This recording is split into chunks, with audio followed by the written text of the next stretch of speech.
brain health plays a critical role in human behavior, so it is extremely important for human beings to become familiar with the brain's basic structure and function. Now, I'm not telling you that this is the totality of neuroscience, what I'm going to show you here today. I'm saying that this is the basics. It's the essence of how the brain structure works. So this is part of understanding the physiological aspects of how consciousness works, all right? So there's three main complexes, structures, that comprise the total human brain. The first is the R complex, or the reptilian brain. So this part of the brain facilitates basic survival functions. It's the part of the brain that goes to work and becomes active when we're in what's called fight or flight mode, okay? When survival is at stake. It also controls basic motor functions and respiration, okay? The second part of the brain is above the R complex. This is called the limbic system. It's also known as the mammal brain, the mammalian brain. This part of the brain facilitates human emotions, and it makes human emotion possible to be felt in the physiology. It does this by releasing what's known as neuropeptides into the bloodstream through different glands that comprise the limbic brain, or what's called the midbrain also. So the final part of the brain, the highest structure structurally, and the newest part of the brain, evolutionarily, it's called the neocortex. Now, really what this part of the brain is really called is the telencephalon. That's what we traditionally think of as the gray matter of the brain, okay, with the hemispheres, okay? The neocortex is where all of the actual electrochemical activity that comprises our human modes of thought takes place, and that's in the outer shell of the telencephalon, which is known as the neocortex. So this part of the brain actually facilitates all human functions of thought, what we consider the things in thought that make us a human being and separate us from the animal kingdom. Higher thought functions, logic, intuition, creativity, okay? So we'll break down these parts of the brain and give you some visual understanding of them. So down here,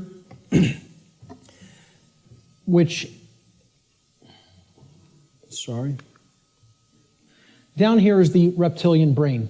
It's comprised of the brain stem right here, and this part of the brain is called the cerebellum, okay? These two components together essentially comprise the R complex.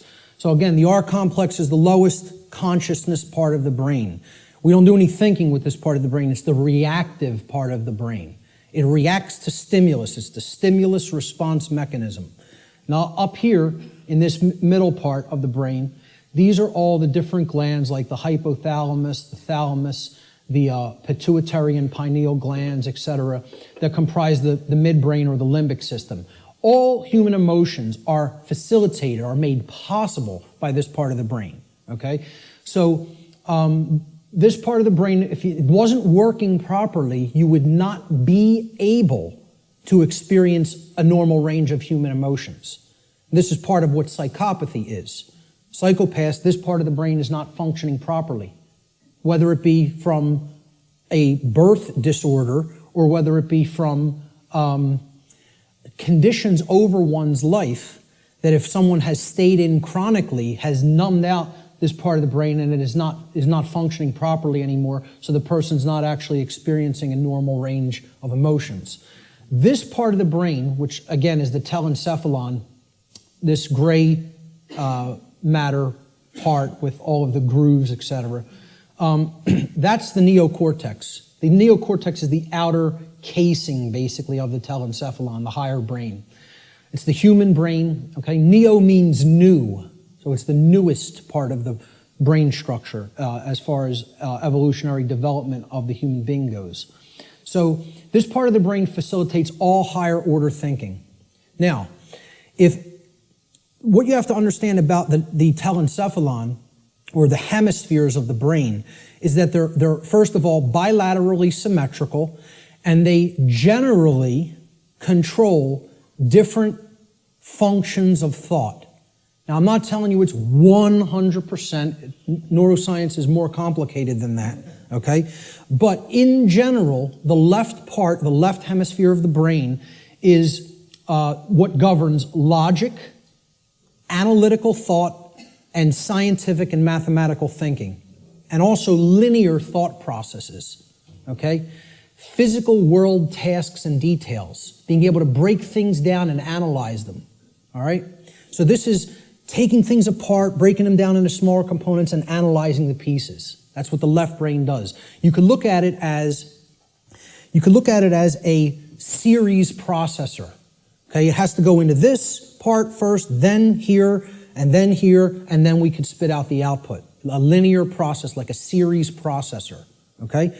The right side of the brain, the right hemisphere, governs or generally facilitates and makes possible human creativity, our emotional makeup, okay, all the emotional dynamics of the human being, holistic thought, being able to see the big picture thinking, pattern recognition, and then things like compassion, nurturing, care, okay, ethics to a large extent. And I would say ethical thinking comes from a balance between the two, as we're going to get into. The idea is to keep a balance between these two. When we have a balance between the two, that's when we're operating on all cylinders, so to speak. That's when real consciousness and pattern recognition is developed. And that's when real morality and ethical considerations are also created within the personality, within the being. If this part of the brain is chronically dominant, the left part of the brain, okay, what happens is the right side of the brain is imbalanced. It's not really functioning at a higher level, okay? And the limbic brain will actually suffer that effect, okay? It will also start to shut down. So you will have a lot of left brain patterns going on and a lot of left brain processing going on. But if that's all that's happening and we're not using this part of the brain equally, the R complex of the brain is what essential executive functions are going to be routed to. We're going to be living from the R complex in a kind of stimulus response only mode instead of living from a holistic brain balanced mode, which is when we're in that balanced state, the neocortex, which governs higher order thinking and makes higher order thinking and ethical thinking possible, is what rules the personality. Okay? Now, conversely, if the right side of the brain is chronically dominant, so let's put it this way. The left side of the brain being chronically dominant, you have the controller. That's the master mentality. The right side of the brain being chronically dominant, that's the slave mentality. That's the I won't stand up for myself and I'll just accept everything. The total new ager, in other words. Okay? So this part of the brain, if it's chronically dominant, the opposite happens with the structures of the brain. The R complex will shut down. It will suffer. Okay? It will not work properly, which the R complex is necessary. It makes you stand up for yourself when you're under attack. Again, it's the fight-flight response. In a dangerous situation, you've got to know whether you're going to fight whatever's attacking you or whether you're going to get out of dodge and run away. Okay? That's a survival mechanism that's necessary when there's danger. So when this part of the brain is chronically imbalanced, the R complex gets shut down, people freeze essentially, and they don't stand up for themselves and take action. What's happening is they're being ruled by their emotions. And again, the limbic brain governs all emotions, positive and negative. So that's compassion and that's fear. It's any possible human emotion. The midbrain is what's ultimately facilitating that emotion in the physiology. All right? So if this part of the brain is chronically dominant, the opposite happens. You go into slave think, you shut down, you freeze, you're ruled by the emotions, and you don't stand up for yourself. So, the neocortex of the brain has two hemispheres. The left brain largely facilitates logic and scientific thought, while the right brain hemisphere largely facilitates creativity and compassion. When both hemispheres are in balance, the neocortex acts in its proper role as the executive command center of the whole human brain. And that's when true intelligence is born. Now, true intelligence is a concept that I think more people really have to understand. People have equated intelligence with intellect, especially in the Western society. All right? Intellect is not intelligence. Let me say that again. Intellect is not intelligence. Intelligence comprises more than intellect. Intellect is left brain understanding. True intelligence is holistic understanding, with the right brain included in the process. The nurturing, compassionate, creative, and intuitive sides of the consciousness together with the intellectual aspect of the consciousness. And you can see this in the word. Intelligence, right? Intella is where intellect comes from, okay? And gens, G-E-N-C-E, comes from the Latin verb generare. Generare means to generate or to create. So it's the creative aspect of the personality, or the right brain. So intellect plus creativity, logical thinking plus nurturing and compassion. That's real intelligence, holistic intelligence. And most people in our society are not in holistic intelligence. They're in one form of brain imbalance or the other. So let's look at how this manifests. If a human being's left brain hemisphere becomes chronically dominant, the R complex will take over executive function of the brain, and the person will become ruled by selfishness and base desires. And they will develop a personality that is based in domination and control. Conversely, if a human being's right brain hemisphere becomes chronically dominant, the limbic system will take over executive function of the whole brain, and the person will become ruled by their own emotions and develop a personality that is based in submissiveness and naivete. Okay? The slave think mentality. The schism of the individual. Okay? And this is critical, because this is not only a schism within the individual consciousness, it's a schism of worldview, of the way we view ourselves in the world and the way we view our relationship to others in the world. So I call this the mental schism. And it highlights basically what will happen, what kinds of thinking will manifest when certain types of brain imbalance are present. So when we're in this schism, and again, most of humanity is, if we're overly intellectualizing everything and we're too much in the masculine hemisphere of the brain, okay, we're not using the right or intuitive capacities of the brain, the right brain hemisphere. What this can lead to in the world is, again, rigid skepticism. Now, what did we say about that?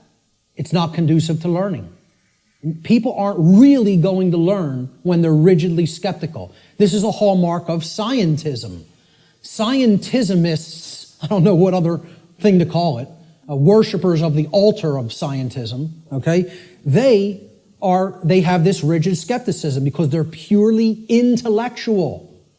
They're not really intelligent. The creative aspect is missing from their personality makeup, okay?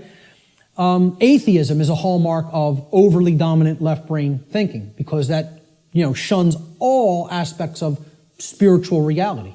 There is no spirit. The universe is a grand cosmic accident. From there you get things like solipsism. People will say, well, isn't solipsism purely left brain? No. It is right brain. I'm sorry. Is it purely right brain? And I say no, it is left brain imbalance as well. Solipsism can be generated from both forms of imbalance, of believing nothing can actually be known. There is no truth. Truth is a dirty word to many left brain individuals. You'll note. So solipsism plays into left brain imbalance as well. All of these states here inevitably lead to these things down here.